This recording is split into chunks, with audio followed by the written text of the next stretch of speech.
it's great to see you. It's great to have you on the show. And the thing earlier when I mentioned about you not liking being recognised, is that the story behind the beard? Is that why you've grown this beard, or is it...? Well, the main reason I grew this beard is that I'd never had a, a proper go on my face before. You know, it does a thing, and I'd never let it do the thing. So just to see what your body could do? Yeah, exactly. Nothing, I just strained every part of me, and hair came out of my face. But nothing else happened. But you're shaping it a little bit. You're trimming some of the cheek area, I imagine? I'm not trimming it. No, this is a sign of good character. It naturally grows neatly. OK, David has a book out, and it's a very, genuinely, it's a very funny read. David Mitchell, Backstory. And you might think that was about just his life, but there is a very specific reason why it's called Backstory, of course. Well, yes, it is, because it's a memoir. Hopefully it's got jokes in it. Yes. It's definitely got attempts at humour in it. But also it's a self-help guide, because I had a very bad back for a long time. And thank you. I often get... That was an R, wasn't it? Yeah, a little bit. And so the thing that sorted my back out is I walk for an hour every day. And that's totally sorted my back out. And so contained within that book are not only jokes, but the fact that I've just said. So actually there's no need to buy the book. Well, no, because there's a lot... But it also, what's clever about it, I think, is that it is very much... It's written around these walks, or around one walk. It kind of takes you on an actual kind of almost a literal journey through London as you walk to fix your back. Yes, indeed. A literal journey and a metaphorical journey from... If you can imagine, I've come all the way from Salisbury in 1974 to London in 2012, which, it's an incredibly long journey. But I thought, this is not me judging you, but my first impression of you that you were probably a really, really, really weird child. And yet, but now when you read the book, you realise you were quite a sweet, you were quite a normal little child, really. Oh, do you think so? Yes, I mean... when I was a child, one of the things that I was oppressed by was the thought that I was a weird child. and I wanted to be more normal. And I was sort of into, dressing up as people and pretending to be various incarnations of Time Lords or 18th century kings. You just look like a very sweet little boy there. You're not... Are you wearing knickerbockers there? I'm not sure. What I've done there, in a way that I'm glad to hear you don't think is weird, is I've tucked my trousers into my socks so I look more like I'm wearing those sort of 18th century trousers and stockings that I'd seen depicted on television, and I thought to be quite the thing. Was this you, because this is in the book, you wanted to be, or you liked the idea of being a king? That was... I loved pretending to be various authority figures in my own sort of mental universe, and that was the game. That was the game I liked. I didn't like playing with Lego much. I didn't like playing football much. I liked sort of imagining I was a king and I'd be giving orders to courtiers and starting wars and that sort of thing. And at other times I liked to imagine I was the captain of a spaceship. I used to watch Star Trek a lot, and I'd sort of join in with Star Trek, so that if, Captain Kirk said something, I'd go, yeah, that's a very good idea, but I think maybe we should approach it differently. And I cast myself as Captain Kirk's boss. Let me ask you about the bell you had with which you summoned orange juice. You sound like... Orange Juice was the name of my dog. No, there was a time at my grandparents' house. This was humiliatingly revealed on Would I Lie to You, by the way, when I had a little bell that I'd ring. Because they had a bell anyway. They didn't buy me the bell. The bell existed in the house, and I took to ringing the bell, and my grandparents would then bring me some orange squash. Had you pre-arranged this with your grandparents, or did they just guess, well, he's ringing the bell, he must want something, and they reached for orange juice? I think it was sort of pre-arranged. It was mutual. And I think, yeah. I don't think it went on for a long time. I'm so... Well, I was such a fool to let this story get out. Well, how did it end, then? Did they one day stop bringing you the juice when the bell was rung, or did it just... Well, they're dead now. They're dead now. Oh, don't end the story that way. I don't think they died of exhaustion from bringing me orange juice, but... Did you have to... The thing when I'm reading books that famous people have written and it mentions other people, I often wonder, do you go to the trouble of running the stories past those other names? Did you check that it was OK? For example, your partner, Robert Webb, when I say partner, I mean comedy partner, obviously. Did you go past the stories in there with him first, or was this a surprise to him? No, I didn't run any stories past him. But I'm sort of nice about him. I think I like him, so I'm meant to be nice about him. if I've not been nice about him, I actually lack the skills with which to express my liking. Here's exciting news. David's back quite soon, I'm not quite sure when, with a new series of Peep Show. I think it's November, is that? Next month. Yeah. I'm so excited about this, because there was a period when it looked like they would not be making any more, and I remember talking to you once and you thought maybe it'd come to the end. I think they have that... we had that period after almost every series that's gone out, because I think people who watch it really like it, but a lot of people don't watch it, which, you know... I love Peep Show. That'll be in November. Yeah, it's a very funny book. I'm very much enjoying it, and it kind of has a very happy ending as well. Yes, it does have a happy ending. It's actually incredibly romantic. I mean, incredibly romantic, really touchingly romantic, because towards the end of the book, perhaps it's your story, towards the end of the book, David meets a new person who may one day bring him orange juice. Could we... But it is, you speak very openly about your love for the woman you're about to marry, Victoria Kong. Yes. Well, it's sort of... I'm sort of weird and embarrassed and repressed talking about it, but it was, you know, it was an amazing thing to meet her. I'd not had many successful relationships in my life. You'd be amazed to learn. And so I thought that would probably be a state of affairs that would continue, and I could console myself with the trappings of panel show stardom, you know, the green room at Mock the Week, that sort of thing. But so it was really... You know, it was considerably more than I felt I deserved to meet her and just sort of literally fall in love within about... certainly within about 20 minutes. Wow. But then you found out that she was not available. Yeah, then she went out with someone else for about 3 years, which was a bit of a hitch. Yeah. But now it's worked out and we're getting married. Wow. So, how lovely is that? It's the loveliest section to read. Yeah. You're a married man now. I knew you before, I know you a little bit afterwards. Have you gone through a process of changing because of your relationship, because of your partnership? I think my wife takes more interest in my appearance than I do, which is very logical, actually, because she has to look at me more than I have to look at myself. That's very true. So, yeah, so she... most of the clothes I own, she has provided for me. Has she tried to get you into anything that was a bit too she for you? Yeah, a couple of times. There was you see, I like what I call a normal shirt. Okay, like this one here? Yeah, exactly, it's a normal shirt. Quite it's got low-key. a pattern on it, which you've remarked upon. Yes. So I'm immediately making a mental note, never wear that again. But she bought one that was sort of like, you know, like a T-shirt, but with long sleeves. I thought, that's witchcraft. What's going on there? It's not got buttons down it, but the sleeves go to there. Insane. You know, I've been talking to Russell about his children and, of course, Elizabeth about her little boy, and you are just about to become a father, of course, so congratulations. It's going to be the first time. Lovely news. So you're all geared up, you're ready for this big change in your life? You have, you're prepared? I don't think I'm at all ready, no. I don't think I'm ready. I'm certainly not ready practically, and psychologically it's even worse. Yeah. No, I can't... The thought of the responsibility is frightening. Terrifying. But it's very exciting as well, and you know, people cope with parenthood, don't they? Yes, they do. I mean, you know, the world continues, and, you know, so I think it might be great fun. The thing that most impresses me about your home setup is that, I don't know if you know this, but David's wife is one of the best, if not the best, professional poker player in the United Kingdom.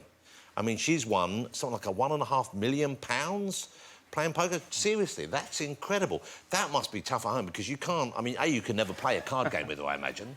Well, yeah, no, you absolutely can't play it. She's very good at card games. But do you have respect for... Do you have respect... I mean, most of that money she won off me. Let me ask you about Would I Lie to You, because that has been a huge success for you, and Peep Show as well has been. But Would I Lie to You... How many series have you done now? We're just doing the 9th now. OK, it's a great show. It's now... Rob Brydon is now firmly in the chair as the chairperson, and you've got you and Lee Mack. It must be a fun show to work on. Oh, you know, it really is, yes. It's like... I mean, it's a proper game that you just turn up and play, and we always enjoy it, and the people who come on... Do you think that you have developed actual skills in telling whether someone is lying or not? Oh, God, no. No, that's got worse, if anything. I realise I have no idea whether people are lying or telling the truth. And, in fact, I've stopped My technique, such as it is to no longer listen properly to explanations and just go with my gut reaction when they read the card to start with. So the first thing they say, you just think... go, yeah. What does the word true or lie appear in my head, and that's as likely as anything else to be right. I thought we should test it here with Russell and Elizabeth, with their permission. I've got some facts written down there. Some of these I know, and you feel free to make something else up completely or go with one of these facts. Some I believe are true, some aren't. Let me just pass without you seeing. That's for you, Elizabeth. Yeah. That's for you, Russell. OK, why don't we start with... well, let's start with Russell, and then we'll Elizabeth first, OK. Right. I'm really scared of cupboards under sinks. Right, cupboards under sinks. When did you first notice this fear? I've never been able to open a cupboard under a sink in the bathroom or in the kitchen. And I think it's something to do with the plumbing pipes. I just don't like it. So you've never opened them in your life, ever? No, I can't open them. And how do you know until you've tried? Well, I sometimes try if somebody's put something under and I don't like it. I always think there might be a rodent or a little something or just something under there. It's to do with the pipes coming out from the sink and then going through the back, but there's always a gap. Well, now, this is interesting, because as I often find on the show, I have no idea whether or not that is true. It certainly could be true. People fear all sorts of things, but then most people wouldn't be afraid of that. But then if it wasn't an unusual truth, there'd be no point in putting it on the card. No point in saying, you know, I have a home computer. Yes. That's... There's no fun in that. So it's impossible to know. So well, I know, but you so have I'm just going to get my gut reaction. What was your gut... When gut reaction... When Elizabeth first said it, what was in your head? True. It's true. Wow, that's pretty good. Brilliant. There's no way I would have thought that was true. Wow. Maybe you do have a skill at last. OK, well, let's see. That's 1 for 1. Let's go, Russell, if you'd like to offer your one up. Young fella, back in 1993, Elizabeth Hurley said to me that I was the greatest kisser that she'd ever experienced that week. Interesting. At what point in the dog walking did you get to I put kiss? a lot of miles in to get to that stage. Son. A lot of miles. Yeah, well, once again, it could be... We know there's motive, there's opportunity. For the glamour of the show, I so want that to be true that I'm going to say true for that as well. True. I've never kissed Elizabeth Hurley in my life. Wow. Hey, I'm not dead yet.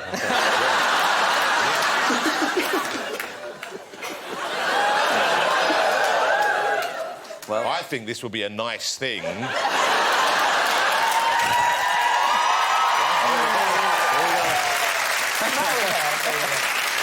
You know, David and I have never kissed Elizabeth Hurley. Or indeed each other. There you go. I got close, but there was a bit of spam in the beard. Roll up your sleeves, David.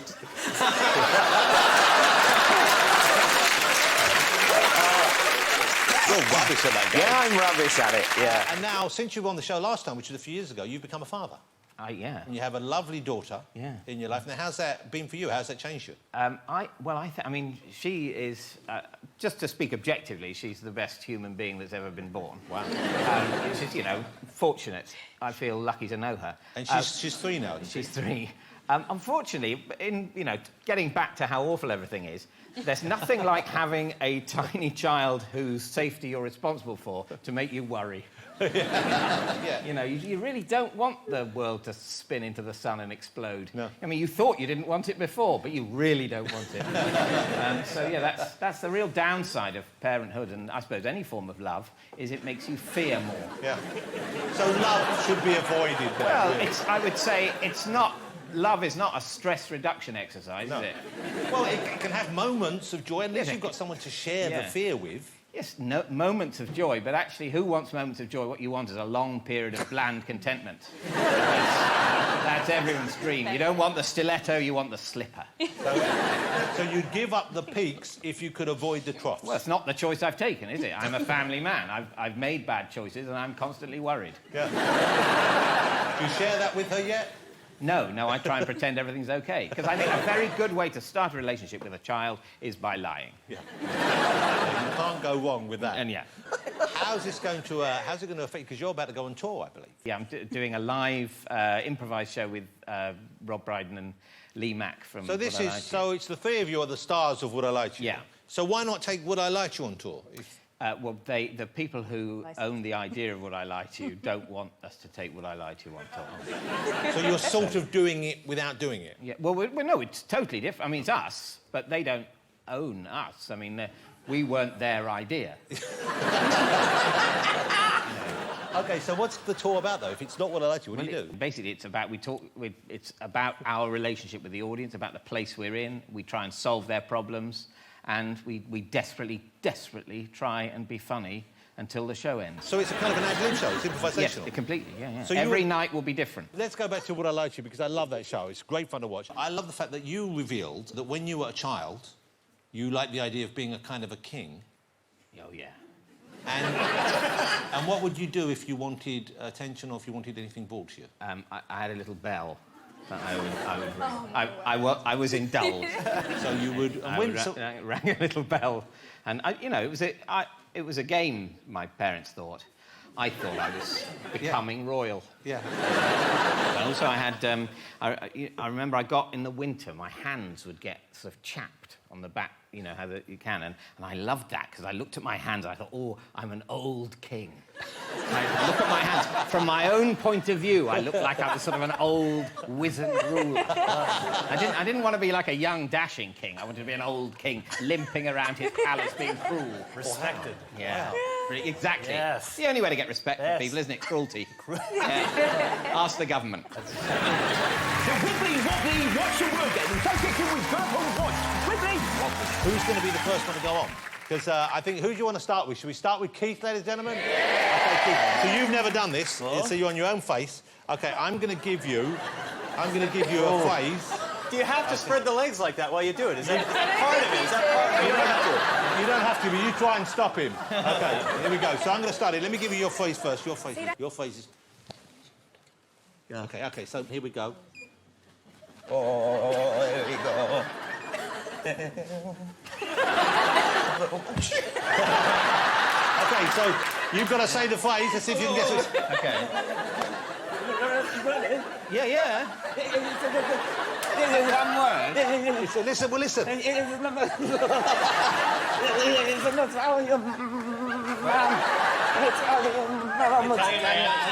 Gino de Campo. It is Gino de Campo. OK, you can go. Well done. OK, Josh, you have got a bit bad back. Would you rather not do this? No, I'm happy Josh to do it. is going to I'm go happy on to in try with a it. bad back. Let's see if we can... OK. So, hold on a minute. I'll tell you what you've got to do. OK, but you have to describe it. You don't say it, you have to describe it. So they get... Yeah. OK, so you get on there. Yeah. Do I have to spread the legs? Do I have to... No, you do. Oh, OK. Oh, that's good. It's a very inspiring song about climbing something. That one you did. What is it? It is you. OK. Here we go. Well done, Josh. Whoa. Oh, I got it. OK. And now, the moment you've all been waiting for the first and possibly last time, David Mitchell on the Wibble Wobble Ball. So you get on. You have to describe.